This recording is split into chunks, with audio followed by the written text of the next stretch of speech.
So, it's certainly been a hot minute since I've made a review video or any sort of media analysis type content, and I can also say that I've never been a part of a multi-creator project like One Monstrous Moment. As a fan of the Omni viewer, the YouTuber who started this event, I've always wanted to take part in this and make a video dedicated to a monster movie I really like. I can make one anytime, really, but I just really need an excuse to do one. But the question stands. What monster movie am I gonna ramble about?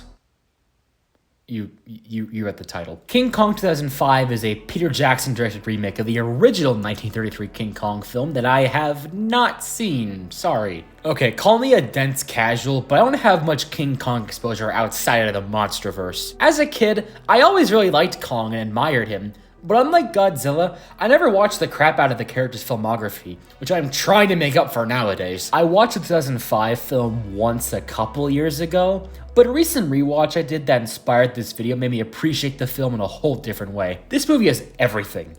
Wonder, whimsy, adventure, horrors beyond human comprehension, and incredibly intricate motion capture animation. Peter Jackson's law. If you demand motion capture for your gajillion-dollar blockbuster, God will send his strongest soldier. On top of just monsters and special effects, this movie has a really stacked cast, consisting of actors like Adrian Brody, Naomi Watts, Frank Darabont, apparently, and who else am I forgetting? Oh yeah, but what if I told you this movie manages to convey all of that without a single mention of monsters or Skull Island or Tenacious D within the first 3 minutes of the movie? I'm sitting on top of the world. I'm rolling along, yes, rolling along, and I'm quitting the blues of the world. What can I say to broadly summarize what this opening tells us? Welcome to the 1930s, I guess. They say that good openings, or cold opens in some cases, sort of work as standalone short films if you separate them from the rest of the movie. Think of like Raiders of the Lost Ark, Jaws, Godzilla -1, or even Kong Skull Island. All of them have openings that, while they definitely are integral parts of the story later on in the movie, in that moment they only serve as memorable hooks that draw you in while setting up the stage for what movie you're going to be watching. King Kong's opening is kind of a short film, but not in the traditional sense.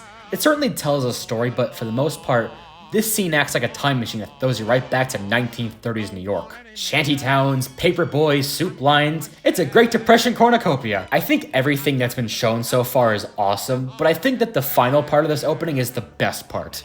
As the movie starts to show us a goofy and lighthearted stage production starring our protagonist Ann Darrow, we cut back and forth between this and the dark reality of this time period.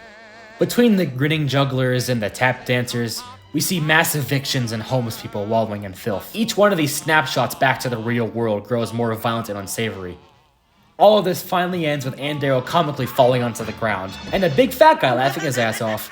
So, in conclusion, mark my words, there'll never be a more screwed up time in New York City. For those of you wondering, the music in this opening is called I'm Sitting on Top of the World by Al Jolson, an iconic singer of his time with incredibly controversial yet interesting history that I don't have the time to discuss here, unfortunately. If I may be a pedantic overanalyst for a second, I feel like this song, combined with the imagery of the latter half, tells the story of America's optimism and good feelings of the roaring 20s, swiftly being overshadowed by the Great Depression and all the depression that came with it. I think that's really all I have to say about this One Monstrous Moment.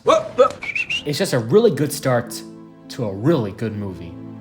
And this movie's looking pretty fun from the looks of it. I wonder if things brighten up from here.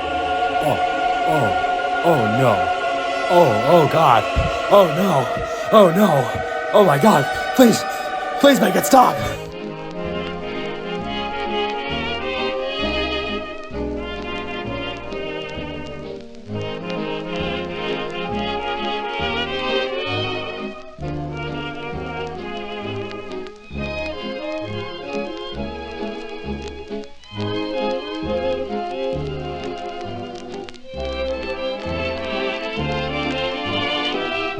Imagine making a video about King Kong 2005 and not talking about Bruce Baxter.